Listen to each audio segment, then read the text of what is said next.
الحمدللہ رب العالمین والصلاة والسلام علی اشرف الانبیاء والمرسلین نبینا محمد وعلی آلہ وصحبہ اجمعین۔ جیسا کہ آپ جانتے ہیں کہ امام نووی رحمہ اللہ کی کتاب الاربعین جو 40 احادیث کا مجموعہ ہے، اس کی مختصر ہم شرح کر رہے ہیں، اور آج جس حدیث کو ہم پڑھیں گے وہ حدیث نمبر 37 ہے، اور جس میں اس چیز کا ذکر ہے کہ اللہ کا فضل و کرم اور اس کی وسعت اور رحمت کتنی ہے، اور اللہ تعالی ہمیں کیسے نیکیوں سے نوازتا ہے۔ حدیث پڑھتے ہیں اور اس کے بعد اس کی مختصر ترجمہ اور وضاحت کرتے ہیں۔ عن ابن عباس رضی اللہ عنہما عن النبی صلی اللہ علیہ وسلم فيما يرويه عن ربه تبارك وتعالى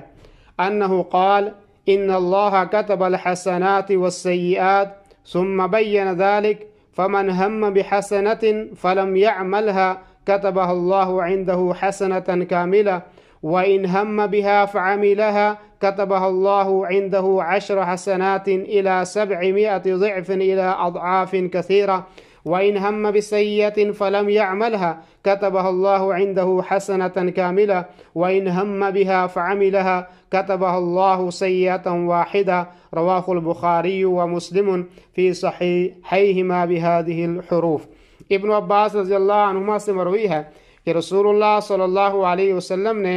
اپنے رب تبارک و تعالی سے روایت فرمایا ہے کہ بے شک اللہ تعالی نیکیوں اور برائیوں کو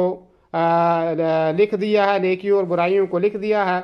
پھر اس کی وضاحت فرما دی کہ اگر ایک شخص نے کسی نیکی کا ارادہ کیا اور اسے نہ کر سکا تو اللہ تعالیٰ اپنے پاس سے ایک مکمل نیکی لکھتا ہے،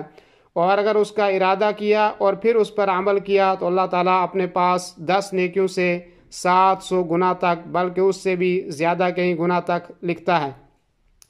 اور اگر کسی برائی کا ارادہ کیا اور پھر اس سے نہیں کیا تو اس سے اللہ تعالیٰ اپنے پاس ایک مکمل نیکی لکھتا ہے، اور اگر اس کا ارادہ کیا اور پھر اس پر عمل کیا تو اس سے اللہ تعالیٰ ایک ہی برائی لکھتا ہے۔ اس سے بخاری اور مسلم نے ان الفاظ کے ساتھ روایت کیا ہے۔ یہ عظیم حدیث ہے۔ اللہ تبارک و تعالیٰ کے وسیع لطف و کرم اور فضل و احسان پر یہ حدیث دلالت کرتی ہے، اور فرمایا کہ جو شخص کسی نیکی کا ارادہ کرے اور اس سے نہ کر سکے تو اللہ تبارک و تعالیٰ ایک مکمل نیکی جو ہے نیکی اس کے لیے لکھ دیتا ہے۔ اور یہاں ارادہ سے مراد یہ ہے کہ آدمی پرعزم ہو کر اور پختہ ارادہ کے ساتھ کوئی نیکی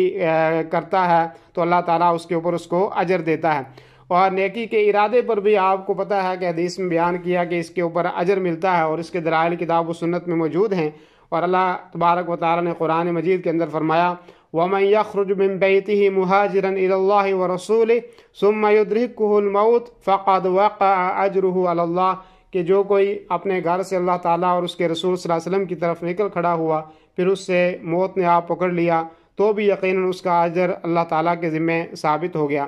اور اسی طریقے سے ایک اور روایت ہے جس کے راوی حضرت ابو موسیٰ اشعری رضی اللہ عنہ ہیں، وہ فرماتے ہیں کہ جب بندہ بیمار یا مسافر ہوتا ہے تو اس کے لیے وہی اجر و ثواب لکھا جاتا ہے جو صحت اور اقامت کی حالت میں کیا کرتا ہے۔ ایک آدمی کوئی عمل کرتا تھا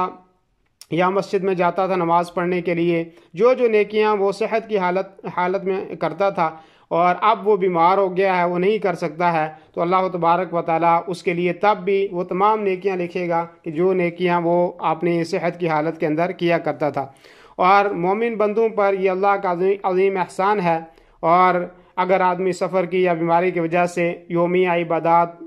کا سلسلہ منقطع کر دیتا ہے تو اللہ تعالیٰ پھر بھی اس کے اوپر پورا اجر دیتا ہے، کیونکہ اس کی نیت جو ہے وہ درست تھی، اور اللہ تبارک و تعالیٰ نیت کے اوپر اجر دیتا ہے۔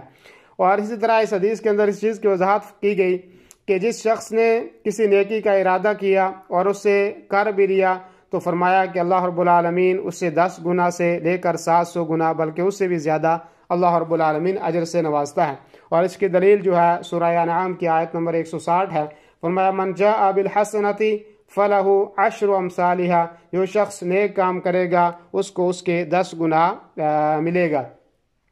اور 10 گنا سے بھی زیادہ اللہ تعالیٰ اس کے حسن عمل اور اخلاص نیت اور اتباع و سنت کی وجہ سے اللہ تعالیٰ اس کو اس سے بھی زیادہ دے سکتا ہے۔ اور اسی طریقے سے جو شخص برائی کا ارادہ کرے گا تو برائی کرے گا، لیکن اللہ تبارک و تعالیٰ اس کے لیے وہ برائی کا ارادہ کرتا ہے لیکن اس برائی کو نہیں کرتا، اس کو چھوڑ دیتا ہے، تو اللہ تعالیٰ اس کے لیے ایک نیکی لکھتا ہے۔ لیکن یہ کب ہے؟ بشرطے کہ اس نے وہ گناہ صرف اللہ کے خوف سے چھوڑا ہو، مخلوق کے ڈر سے نہیں، یا ایسے اسباب اور وسائل کے مہیا نہ ہونے کی بنیاد پر مجبوراً چھوڑ دیا، تو اس پر یہ فضیلت حاصل نہیں ہوگی، بلکہ یہ فضیلت تب حاصل ہوگی کہ جب آدمی اللہ کے خوف اور اس کے ڈر اور اللہ رب العالمین ہی کے لیے جو ہے وہ اس برائی کو آدمی چھوڑ دیتا ہے۔ اور اسی طریقے سے فرمایا گیا کہ جو شخص کسی برائی کا ارادہ کیا اور اسے کر ڈالا تو اللہ رب العالمین اس پر ظلم نہیں کرے گا، بلکہ اللہ تعالیٰ اس برائی کے بدلے میں اس کی ایک ہی برائی کے اندر جو ہے وہ اضافہ کرے گا، زیادہ جو ہے اس کے اوپر کوئی چیز اپنی طرف سے اضافہ نہیں کرے گا۔ لیکن یہ ہے کہ بسا اوقات وقت یا مقام کے شرف اور عظمت کی بنیاد پر برائیوں کا گناہ بڑھ بھی جاتا ہے۔ جیسے کوئی آدمی مکہ مکرمہ میں یا مدینہ منورہ میں گناہ کرے گا تو اللہ تبارک و تعالیٰ اس کے گناہ کے اوپر اس کو اور زیادہ سزا دے گا، اس لیے کہ اس نے اللہ رب العالمین کے مقدس مقامات کا جو ہے اس کی عزت نہیں کی، اس کا احترام نہیں کیا ہے، اور اس کے اندر اس نے شر اور فساد کیا ہے، تو اس کی سزا اللہ رب العالمین اس کو زیادہ بھی دے سکتا ہے۔ اللہ رب العالمین ہماری حفاظت فرمائے، اور اللہ رب العالمین ہمیں گناہوں سے بچنے کی توفیق عطا فرمائے اور نیک عمل کرنے کی توفیق عطا فرمائے۔ جزاکم اللہ خیر، وصلی اللہ وسلم علی نبینا محمد وعلی آلہ وصحبہ اجمعین، والسلام علیکم ورحمۃ اللہ وبرکاتہ۔